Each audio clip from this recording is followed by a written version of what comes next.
sa inyong lahat. April na. Kumusta naman po kayo? Sana'y lahat kayo ay nasa maganda at mabuting kalagayan.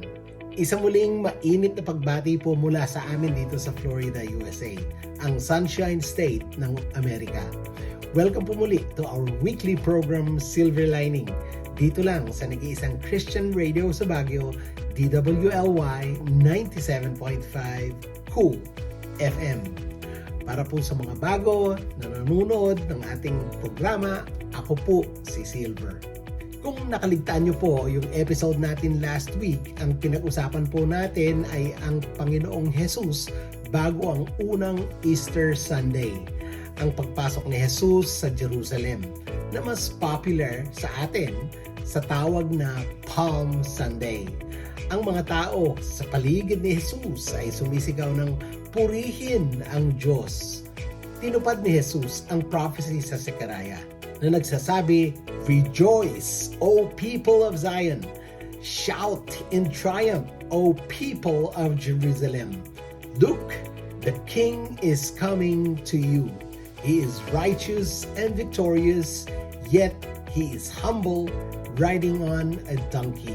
So, why did Jesus weep on Palm Sunday? Because as Jesus rode into Jerusalem on that day, he had a great sadness when he saw what was about to happen to those people. Jesus wept. Sa gabing ito, ang devotion natin ay ang karugtong ng mga pangyayari sa buhay ng ating Panginoong Jesus sa panahong iyon.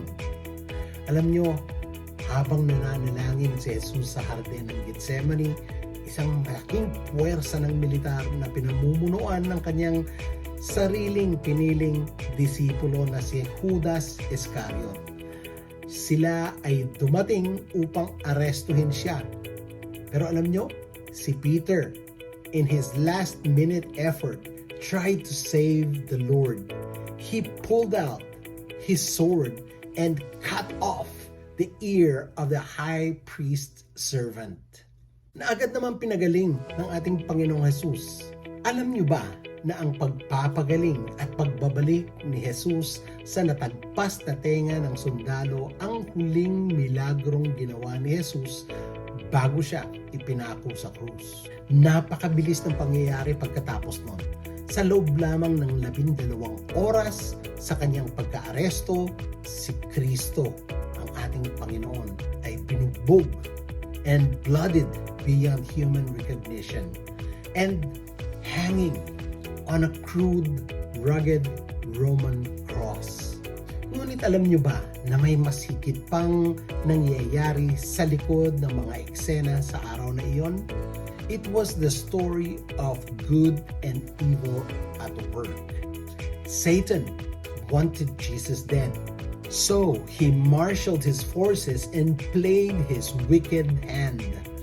In contrast, God wanted the sin of the world to be dealt with, and that only would happen through the death of His Son, Jesus Christ. Ang akala ni Satanas, umaayon sa plano niya ang mga nangyayari. Hindi alam ng demonyo na naglalaro sila sa perpektong plano at layunin ng Diyos. Ipinahayag ng Diyos Ama na ang Mesayas ay hindi lamang mamamatay para sa kasalanan ng mundo, ngunit mamamatay din sa pamamagitan ng pagpapako sa krus. Sabi sa Psalms 22, "They have pierced my hand and feet." Jesus himself pointed out to his own disciples na siya ay ipagkakanulo at mapaparusahan at mamamatay. That they would mock him and crucify him. Nakakalungkot ang mga pangyayari. Akala ni Satanas ay panalo na siya. But on the third day, ito ang nangyari ayon sa nasusulat sa John chapter 20 verses 1 to 18. Tara, basahin natin. Kinaumagahan ng linggo, habang madilim pa, pumunta si Maria na taga Magdala sa libingan.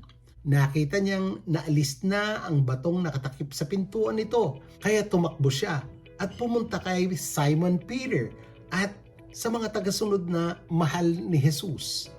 Pagdating niya sa kinaroroonan nila, sinabi niya sa kanila, kinuha nila sa libingan ng Panginoon at hindi namin alam kung saan dinala. Kaya tumakbo si Pedro papunta sa libingan kasama ang nasabing tagasunod. Pareho silang tumakbo pero mas mabilis ang isa kaysa kay Pedro, kaya nauna itong nakarating sa libingan. Yumuko siya at sumilip sa loob ng libingan. Nakita niya ang mga telang linen na ipinambalot kay Jesus pero hindi siya pumasok. Kasunod naman niyang dumating si Simon Peter at pumasok siya sa loob ng libingan. Nakita niya ang mga telang linen, maging ang ipinambalot sa ulo ni Jesus. Nakatiklop ito sa mismong lugar nito at nakahiwalay sa iba pang mga tela. Pumasok na rin ang tagasunod ng naunang nakarating at nakita rin niya ang mga ito. Kahit na hindi pa nila nauunawaan ang tungkol sa sinabi ng kasulatan na si Jesus ay muling mabubuhay, naniwala siya na muling nabuhay si Jesus. Pagkatapos nito, umuwi ang dalawang tagasunod. Naiwan si Maria sa labas ng libingan at umiiyak. Habang umiiyak, sumilip siya sa loob ng libingan at nakita niya ang dalawang anghel na nakaputi. Nakaupo sila sa pinaglagyan ng bangkay ni Jesus, isa sa may ulunan at isa sa may paanan. Tinanong nila si Maria, "Babae, bakit ka umiiyak?" Sumagot siya, "May kumuha sa Panginoon ko at hindi ko alam kung saan siya dinala." Pagkatapos nito'y lumingon siya at nakita si Jesus na nakatayo pero hindi niya nakilala na si Jesus iyon. Tinanong siya ni Jesus, "Babae, bakit ka umiiyak? Sino ba ang hinahanap mo?" Sa pag-aakalang siya ang hardinero roon, sumagot si Maria, "Kung kayo po ang kumuha sa kanya, ituro niyo sa akin kung saan niyo siya dinala at kukunin ko siya." Sinabi ni Jesus sa kanya, "Maria." Humarap si Maria kay Jesus at sinabi sa wikang Hebreo, "Rabboni." Ang ibig sabihin ay guro. Sinabi ni Jesus, "Huwag mo akong hawakan dahil hindi pa ako nakabalik sa aking ama. Pumunta ka sa mga kapatid ko at sabihing babalik na ako sa aking ama na iyong ama at sa aking Diyos na iyong Diyos." Kaya pinuntahan ni Maria na taga Magdala ang mga tagasunod ni Jesus at ibinalita sa kanila na nakita niya ang Panginoon at sinabi sa kanila ang ipinasasabi ni Jesus. Bumangon si Jesus mula sa patay sa pangatlong araw. Ang lahat ay nangyari ayon sa plano. Ang plano ng Panginoon. Sa mga hindi nakakaalam, ang plano po ng Ama ay hindi lamang upang tayo ay merong isi-celebrate. Ang lahat ng pangyayaring ito ay para sa ating lahat, para ang lahat ay manumbalik sa Kanya sa pamamagitan ng pagsasakatuparan ng Kanyang plano, na ang lahat ay maliligtas sa parusa ng kasalanan sa pamamagitan ng pagkamatay ng Kanyang bugtong na anak na si Jesus.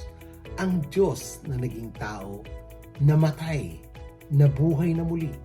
Sabi sa John 3:16, sapagkat ganito ang pag-ibig ng Diyos sa mga tao sa sanlibutan, ibinigay niya ang kanyang bugtong na anak upang ang sinumang sumampalataya sa kanya ay hindi mapapahamak kundi magkaroon ng buhay na walang hanggan.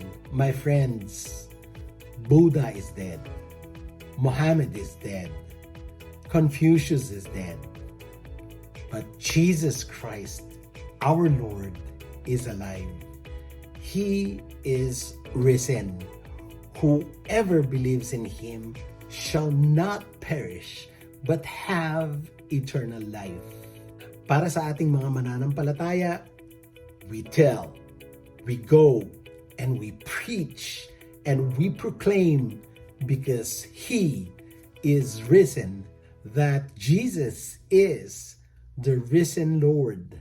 Sabi nga ni Apostle Paul, if Christ had not been raised our faith is in vain. Kung hindi siya nabuhay na muli, ang pananampalataya natin ay walang saysay.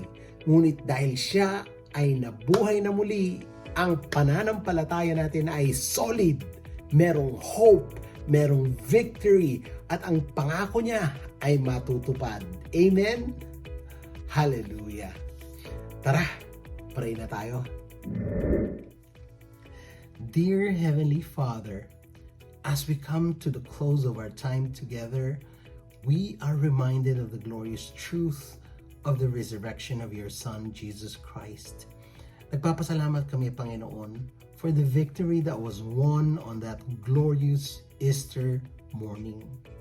We rejoice in the triumph of our Lord Jesus over sin and death.